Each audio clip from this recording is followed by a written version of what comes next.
Hey everyone, Pugs here with two new reviews for y'all. Today, I'm covering the alliterative pair of Dear Vikings and Ditchin. I could save this for later, but I don't care, I'm saying it now. These are two of the most forgettable episodes in the series for me, and I'll explain why in each individual review, but I think it's funny that they're sister episodes when they're both so forgettable. Anyway, let me stop talking about that now, and let me start by saying thank you to everyone watching today. Y'all's continuous support is appreciated. And now, let's just get right into it.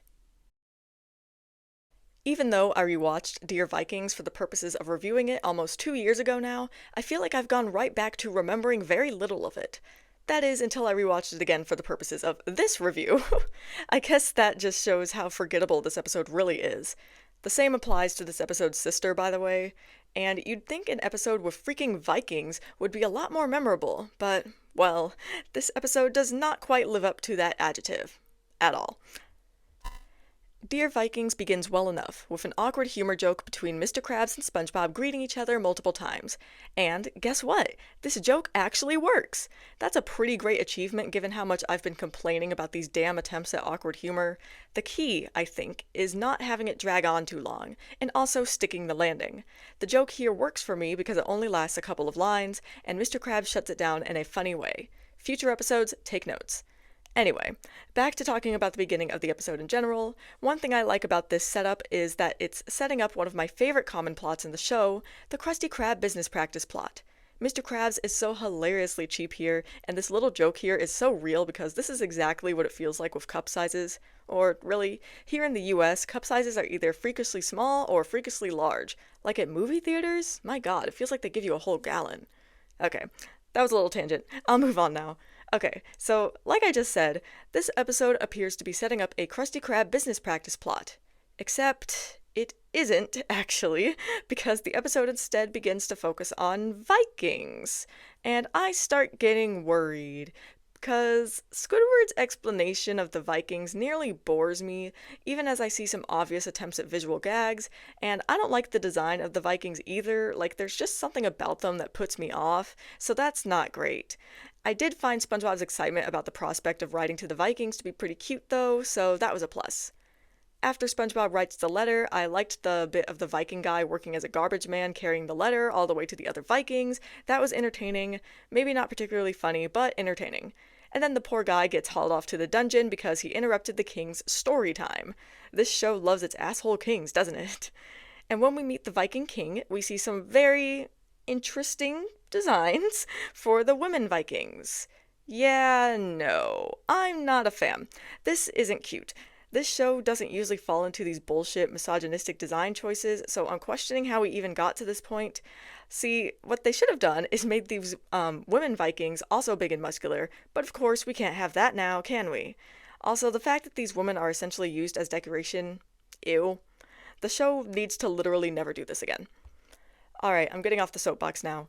So things get more interesting once the Vikings pull up to the Krusty Krab, and I like how completely unbothered Squidward is by this. Guess this goes to show the kind of wild things he's witnessed during the show's run, especially thinking of how the Patrick Star Show is a prequel. Camp Coral too, although that show takes place in an alternate timeline. Although Narlene has shown up now in the latest seasons, so when did the timelines merge? Ugh. Multiverse theory. Anyway, one thing about this scene I don't like is how subdued SpongeBob's reaction is to the Vikings showing up. It's like the episode just lacks energy, and it's weird, because he was so enthusiastic when writing the letter. All of this just lowers the energy of the scene and starts bringing the episode down to the levels of Dullsville. I'm also not a fan of how SpongeBob is completely unfazed by the Vikings trashing the Krusty Krab. Again, this episode is just weird with all of these subdued reactions. Like, one thing about SpongeBob, the Krusty Krab is his life. Him having no reaction doesn't make any sense, and the scene misses yet another opportunity to be interesting. If SpongeBob ended up in a conflict with these disrespectful Vikings, it would have been much more interesting, especially if his enthusiasm about meeting Vikings was played up. Add the Krusty Krab location continuing to be relevant to this episode, and we could have gotten an actually good episode out of this. Like, Mr. Krabs should have gotten up in there too, once they started stealing money. I think it would have been fun to see a Krusty Krab versus Vikings showdown. But alas, I am not in the writer's room. Squidward being forced into the main plot of the episode too doesn't quite sit right with me because earlier in the episode he was playing much more of a minor role, almost a cameo. Again, I think it could have been, or would have been, far more entertaining if it was Mr. Krabs in Squidward's place, as we could have gotten some Viking versus pirate, or Navy, depending on what characterization of Mr. Krabs we're aiming for, type of stuff. So basically, what I'm saying is that this episode has a lot of missed potential.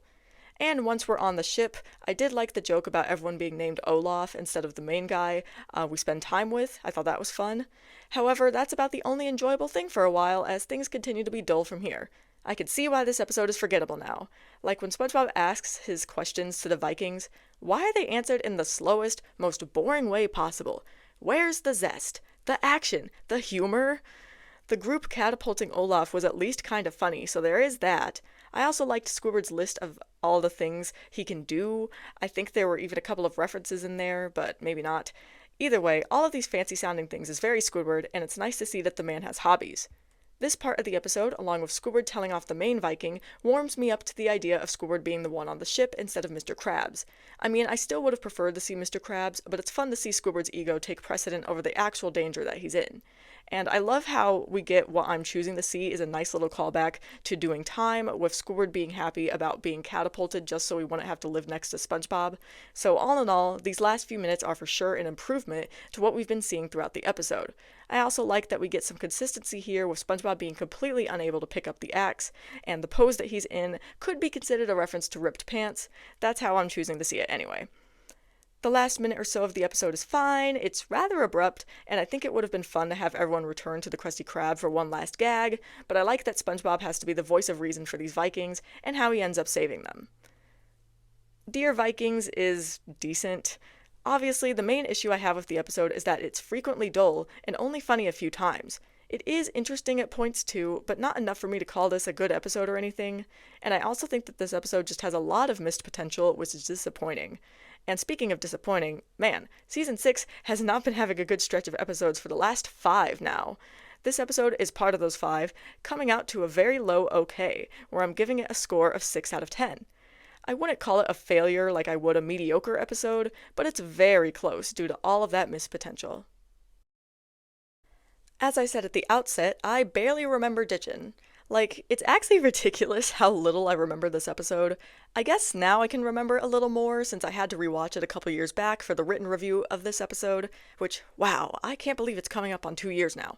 But my memory of it still generally isn't great. I suppose that's my bad for never rewatching this episode. So, Ditchin is an episode that features Mermaid Man and Barnacle Boy, and I've said before that Mermaid Man and Barnacle Boy aren't exactly inherently enjoyable characters to me, and so the fact that Ditchin begins with them acts as a bit of an omen for me. But that doesn't mean the episode is doomed from the start, just at a disadvantage. Another thing that leaves this episode at a supreme disadvantage is what's revealed once the main conflict of the episode becomes clear. Ditchin is gonna lean heavily towards the child side of the child-adult line this show balances on. And as you likely remember, I prefer the adult side a lot more than the child side. So, another bad omen perhaps. But again, both of these things are just disadvantages, not instant guarantees that the episode will be bad. So the general plot of this episode is that SpongeBob wants to get his book signed by Mermaid Man and Barnacle Boy, but he's gotta be at boating school. The episode surprises me by having Patrick, of all people, be the one coming up with some actually decent plans for SpongeBob to get his book signed, like calling in sick to school. SpongeBob shoots all of these plans down, though, and this isn't really an entertaining scene, but I latch onto the Patrick thing enough to kind of give things a pass here. Unfortunately, the scene continues to be a bit dull, even when Patrick goes and drinks all of SpongeBob's sparkling water. And actually, the first couple of minutes of this episode has a very interesting focus on going to the bathroom, and that is certainly a choice. That's all I'll say on that. Ditchin yet again surprises me when SpongeBob and Patrick get their books signed pretty quickly. For one thing, this means that this episode is not really a Mermaid Man and Barnacle Boy episode at all, it just has them there as minor characters at best. And then more relevantly, I was truly expecting the plot of this episode to be SpongeBob struggling to get to the book signing, but that just means that the plot must be the opposite, SpongeBob struggling to get back. I am, of course, right about this, not that it's difficult to guess. Anyway, after getting this small taste of ditching boating school, SpongeBob is increasingly tempted by other fun things going on when he's normally in school. Man, I wish skipping class was this fun. Clearly, this episode is leaning into SpongeBob being very young, because I feel like skipping class is only this exciting to high schoolers. In college, at least in my experience, when people skip class, it's usually because they're studying their ass off, or if they simply mentally cannot go. And in grad school, since I can speak on this now, it's usually because you've got some other bullshit going on because we're all adults here, so not fun. Ditchin is not a particularly funny episode, something that I've become pretty aware of as these minutes go by. At least the episode is generally entertaining. Seeing SpongeBob's inner conflict is at least interesting, and I like how literally everyone is tempting him, even Sandy, who usually acts as a voice of reason. And speaking of Sandy, I like that this episode includes her, because by this point this show has gotten quite egregious with how they underutilize her, and I don't like it. I can't wait until I get to later seasons. Anyway, this scene on the beach is pretty entertaining. It gets especially good once the cops show up, and this is a source of one of my favorite reaction memes, "Scum like you make me sick. Cuff him." Also, that moment is just funny.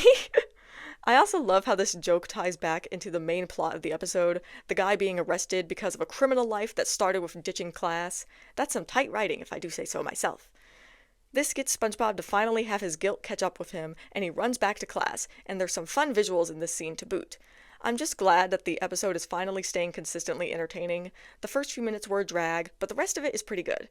I love SpongeBob's determination to get back to class, to return the bathroom key, and then I love the twist of the episode with Mrs. Puff getting arrested for skipping out on jury duty. Man, do y'all remember when people used to complain about Mrs. Puff getting arrested too much in modern SpongeBob? People truly just made shit up to complain about. Ditchin is a good episode. Yeah, it's good. And this surprised me since this episode was so dull for so much of it. But once SpongeBob and Patrick get their books signed, things improve and become rather enjoyable, even if the episode isn't very strong with the comedy. Well, it has its moments, I suppose. But yeah, I think this episode works well as a low, good tier episode, where it comes in with a score of 7.1 out of 10. As always, I'll be ending this video with some closing thoughts of mine. This forgettable duo. I can't wait to forget about them again, because I promise it'll happen. And that's a damn shame for Ditchin at least, because that episode is a hidden gem, a good time covered in the paint of forgettableness. Dear Vikings, though, yeah, that one can stay forgettable, I guess. I mean, I'd prefer that no episode is forgettable, but that's not an episode I feel any inclination towards rewatching, you know? We should now be back to our regular schedule of reviews. Sorry about all these interruptions. I love how in my last review I said I wouldn't make a video about Arcane, and then the next thing you know I have a 2-hour video essay about Arcane. Oops. It was just on the brain. But I'm ready to be all about SpongeBob again. That at least makes me happy. And there's some real good and real interesting episodes coming up, so I've got that to look forward to. Let's just hope grad school doesn't steal all my time and energy. So far, managing, but hopefully there will be no more roadblocks to getting these reviews out regularly.